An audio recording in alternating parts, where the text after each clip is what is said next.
Matthew chapter 16. And the Pharisees and Sadducees came, and to test him they asked him to show them a sign from heaven. He answered them, "When it is evening, you say, 'It will be fair weather, for the sky is red.' And in the morning it will be stormy today, for the sky is red and threatening. You know how to interpret the appearance of the sky, but you cannot interpret the signs of the times. An evil and adulterous generation seeks for a sign, but no sign will be given to it except the sign of Jonah." So he left them and departed. When the disciples reached the other side, they had forgotten to bring any bread. Jesus said to them, "Watch and beware of the leaven of the Pharisees and Sadducees." And they began discussing it among themselves, saying, "We brought no bread." But Jesus, aware of this, said, "O you of little faith, why are you discussing among yourselves the fact that you have no bread? Do you not yet perceive? Do you not remember the 5 loaves for the 5,000, and how many baskets you gathered? Or the 7 loaves for the 4,000, and how many baskets you gathered? How is it that you fail to understand that I did not speak about bread? Beware of the leaven of the Pharisees and Sadducees." Then they understood that he did not tell them to beware of the leaven of bread, but of the teaching of the Pharisees and Sadducees. Now, when Jesus came into the district of Caesarea Philippi, he asked his disciples, "Who do people say that the Son of Man is?" And they said, "Some say John the Baptist, others say Elijah, and others Jeremiah or one of the prophets." He said to them, "But who do you say that I am?" Simon Peter replied, "You are the Christ, the Son of the living God." And Jesus answered him, "Blessed are you, Simon Bar-Jonah, for flesh and blood has not revealed this to you, but my Father who is in heaven. And I tell you, you are Peter, and on this rock I will build my church, and the gates of hell shall not prevail against it. I will give you the keys of the kingdom of heaven, and whatever you bind on earth shall be bound in heaven, and whatever you loose on earth shall be loosed in heaven." Then he strictly charged the disciples to tell no one that he was the Christ. From that time Jesus began to show his disciples that he must go to Jerusalem and suffer many things from the elders and chief priests and scribes, and be killed, and on the 3rd day be raised. And Peter took him aside and began to rebuke him, saying, "Far be it from you, Lord, this shall never happen to you."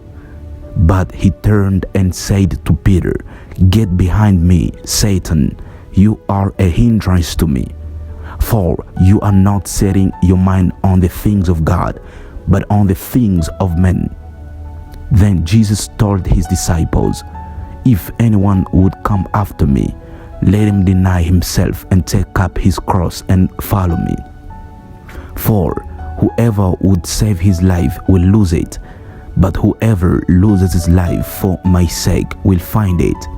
For what will it profit a man if he gains the whole world and forfeits his soul? Or what shall a man give in return for his soul? For the Son of Man is going to come with his angels in the glory of his Father, and then he will repay each person according to what he has done. Truly, I say to you, there are some standing here who will not taste death until they see the Son of Man coming in his kingdom." Matthew chapter 17. And after 6 days, Jesus took with him Peter and James and John his brother, and led them up a high mountain by themselves. And he was transfigured before them, and his face shone like the sun, and his clothes became white as light. And behold, there appeared to them Moses and Elijah, talking with him. And Peter said to Jesus, Lord, it is good that we are here. If you wish, I will make 3 tents here, one for you, and one for Moses, and one for Elijah. He was still speaking when, behold, a bright cloud overshadowed them, and a voice from the cloud said, This is my beloved Son, with whom I am well pleased. Listen to him. When the disciples heard this, they fell on their faces and were terrified. But Jesus came and touched them, saying, Rise, and have no fear. And when they lifted up their eyes, they saw no one but Jesus only. And as they were coming down the mountain, Jesus commanded them, Tell no one the vision until the Son of Man is raised from the dead. And the disciples asked him, Then why do the scribes say that first Elijah must come? He answered, Elijah does come, and he will restore all things. But I tell you that Elijah has already come, and they did not recognize him, but did to him whatever they pleased. So also the Son of Man will certainly suffer at their hands. Then the disciples understood that he was speaking to them of John the Baptist. And when they came to the crowd, a man came up to him and, kneeling before him, said, Lord, have mercy on my son, for he is an epileptic and he suffers terribly. For often he falls into the fire and often into the water. And I brought him to your disciples, and they could not heal him. And Jesus answered, O faithless and twisted generation, how long am I to be with you? How long am I to bear with you? Bring him here to me. And Jesus rebuked the demon, and it came out of him, and the boy was healed instantly. Then the disciples came to Jesus privately and said, Why could we not cast it out? He said to them, Because of your little faith.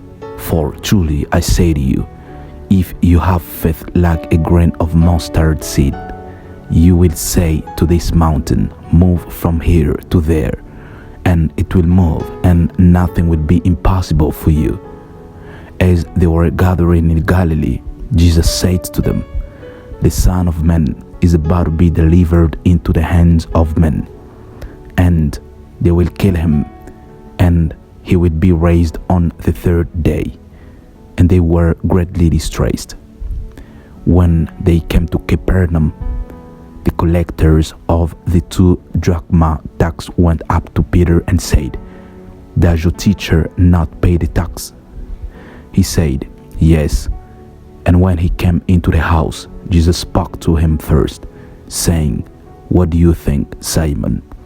From whom do kings of the earth take toll or tax?